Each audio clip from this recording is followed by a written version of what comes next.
അങ്ങനെ വീണ്ടും ഒരു ചിലിമ്പിക്ക കാലമുണ്ടായി. ഇതിന് ഞങ്ങൾ പറയുന്ന പേരാട്ടോ ചിലിമ്പിക്ക. നിങ്ങളെന്തെങ്കിലും പേര് പറയോ? മറ്റെന്തെങ്കിലും?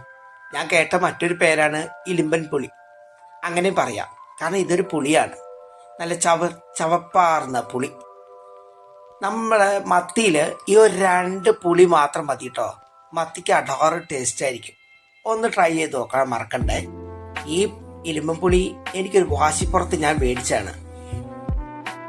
കൂട്ടുപുഴ പേരട്ട എന്ന് പറയുന്ന സ്ഥലത്ത് ഒരു ഹോട്ടലിൽ ജോലി ചെയ്യുന്ന സമയത്താണ് ആ വഴി വന്ന നഴ്സറി വണ്ടിയിൽ അനേകായിരം തൈകൾക്കിടയിൽ ഈ ഒരു ചിലിമ്പി തൈ എൻ്റെ കണ്ണിൽപ്പെട്ടത്.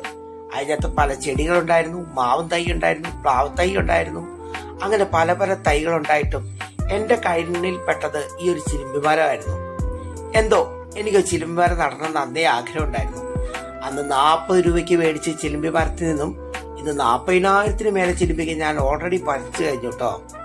പറിച്ച് 1-2 വർഷത്തിനുള്ളിൽ തന്നെ എനിക്കിതിനകത്ത് കായ്ഫലം കിട്ടി തുടങ്ങി.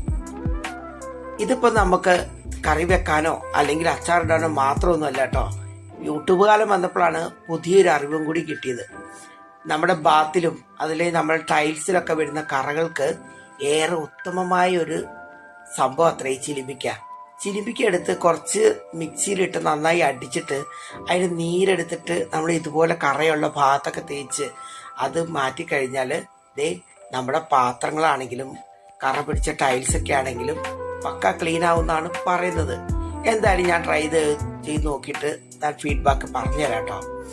അപ്പൊ പറഞ്ഞു വന്നത്, ഇതൊരു വാശിപ്പുറത്ത് മേടിച്ച മരം കൂടിയാട്ടോ.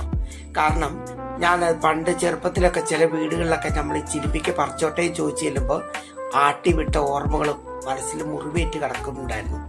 അന്ന് തൊട്ട് ആഗ്രഹമായിരുന്നു നമ്മുടെ വീട്ടിലും മുറ്റത്തും ചെറിയ ചിലിമ്പി മരം നടണം എന്നുള്ളത്. ഇതിൽ നിന്ന് ഇപ്പൊ ചിലിമ്പിക്ക് പറിപ്പിക്കുമ്പോൾ ഞാനാണെങ്കിലും എൻ്റെ അയൽവാസികൾക്കാണെങ്കിലും പറിച്ചു കൊടുക്കുമ്പോഴും എന്തോ വലിയ സന്തോഷം മനസ്സിൽ വിരിയാറുണ്ട്. ഇനി അടുത്ത പുതിയ വിശേഷമായിട്ട് കാണാം. ബൈ.